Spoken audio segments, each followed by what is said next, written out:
Sussex is stuck in a nightmare that they'll never wake up from. Harry and Meghan's Hollywood dreams have officially crashed and burned, and now they're looking at a very miserable existence in LA. So, are they going to try to flee, or are they going to stick it out? Hello, and a very warm welcome. Well, folks, it has been 4 years now, basically to the day, since Harry and Meghan announced that they were planning to step back from their roles as working royals, and instead, they wanted to be independent and live somewhere in North America. And boy, have things changed since then. I still remember when the news came out, I was shocked. I think most people were. We were wondering if there had been some falling out, or what exactly had happened to lead Harry and Meghan to make this monumental decision. When Meghan and Harry first got to the US, they had stars in their eyes. They were convinced they were going to make it big. Meghan was convinced that she was finally going to be the Hollywood star that she'd always wanted to be. And I guess Harry was just happy that he'd moved to a place where recreational substances were legal, so he could spend his days relaxing and playing video games. And now in 2024, things are not looking so rosy for this couple. Their transition from life behind palace walls to Hollywood has not been smooth at all. In fact, it looks like they are now in a tough spot. In the beginning, it looked like Harry and Meghan were going to do okay. I mean, they landed those lucrative deals with Netflix and Spotify way back in 2020. We assumed they must have some really great ideas because they had gotten these jobs as content creators. I mean, surely they were going to produce some amazing content. That's what they said.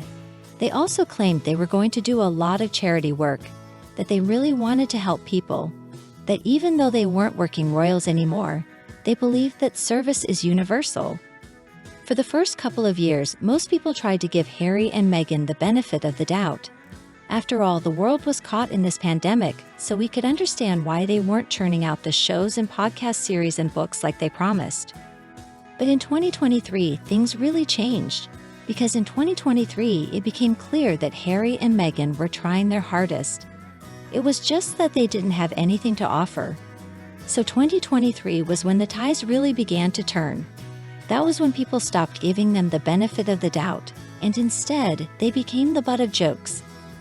First, it was South Park with the worldwide privacy tour featuring the Prince and Princess of Canada, or rather the Prince of Canada and his Instagram-loving wife.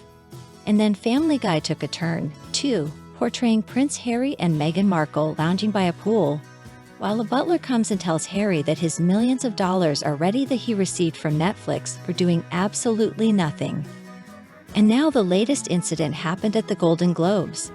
Of course, it's 2024, but Joe Coy, the host of the Golden Globes, took aim at Harry and Meghan for, well, doing absolutely nothing and being unproductive. It's not very difficult to understand what exactly changed. It was mostly Spare. I mean, Spare was such a ridiculous book that, of course, people were going to make fun of it. Harry thinking that it was going to be well received, complaining about stuff like that William got more food than him at breakfast, and he got the bigger bedroom and a literal castle that they stayed in while on vacation. Of course, that didn't sit well with the public. After all, people are facing real economic challenges these days. People are worried about whether they're going to be able to afford necessities or pay their bills. This is not a time for the privileged to be whining, but that's exactly what Spare was. And their docuseries, Harry and Meghan, really wasn't any better. I mean, the problem with Meghan and Harry, one of the biggest problems, is that they don't seem to understand how other people see them. They seem to believe that we view them the same way they view themselves, as victims, as absolutely perfect people who have never done anything wrong, but who are so mistreated by the royal family. But that's not what the rest of us see. The rest of us see a couple who believe they deserve everything they want, whether they work for it or not, who believe that everything should just be handed to them because of who they are. I still don't understand what Harry thought he was doing with Spare. I mean, including inappropriate stuff that nobody wanted to read. And then what about the completely unrealistic anecdotes like Meghan Markle singing to seals, and the seals singing back to her? Obviously that was fiction, but still, why did he think that it was okay to include that nonsense? I still remember before the docuseries came out, Harry and Meghan had all those trailers in which they were talking about how they just wanted to get their side of the story out. I remember Meghan said something like, "People keep talking about us, but nobody's asking us what happened. We want to be the ones to tell our story." Well, okay, fine. Nobody had a problem with that. The problem that people had with the docuseries is that Harry and Meghan were not just telling their story. They made up stuff. They misled people. For example, they were using footage from unrelated events to make it seem like the press were hounding them when they were in the UK. It just simply wasn't true. And then Harry and Meghan, so out of touch, believed that they should have been nominated for awards. I mean, what were they thinking? It is astounding to me that everybody else can see the problems except for Harry and Meghan themselves. Basically, all of 2023 was a downward slope for Harry and Meghan. And to me, it all culminated when they parted ways with Spotify in, what was it, June? And then they were later labeled as opportunists by an executive at Spotify. Not a good sign at all. This is a type of gossip we've been hearing about Harry and Meghan for a while now, but it had just been rumors. And so for an executive at a company they had worked with to outright call Harry and Meghan hypocrites and label them parasites, and also mock the ideas that Harry had for podcast series, it confirmed that all the rumors we had heard about them were true, that they were difficult, that they were unmotivated, that they expected special treatment. But Harry and Meghan simply couldn't take a hint. They kept on trying to stay relevant. They kept on trying to get media attention for themselves. And then Meghan in November made an appearance on that red carpet and had to be ushered along because she dawdled. She refused to continue moving, and she mentioned all these exciting projects they're developing. Well, what exactly was she talking about? I mean, we still don't know what exciting ventures she was referring to because I'm pretty sure there are none.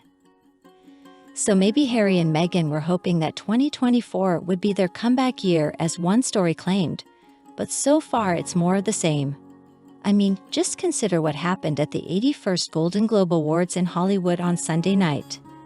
The top players were there, including the Netflix executive Ted Sarandos, Harry and Meghan's supposed buddy Oprah Winfrey, and of course, Meghan's former co-stars on Suits, who seemed over her antics.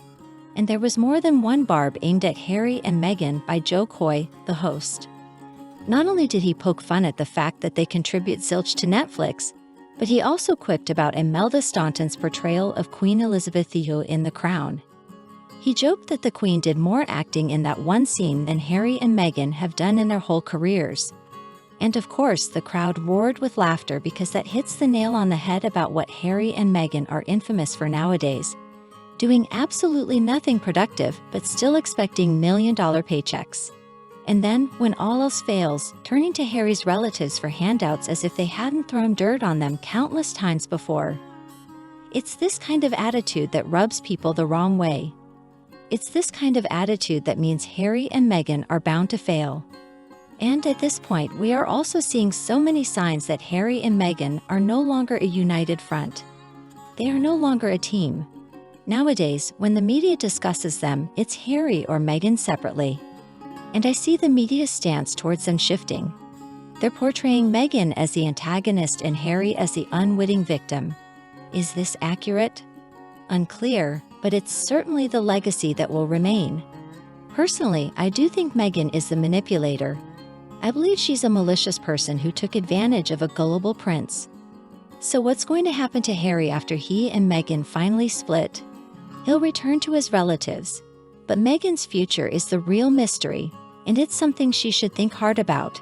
She may believe she'll land another wealthy spouse, but that's unlikely to happen. She's too old at this point. She's too notorious, and it's not like she can resurrect an acting career.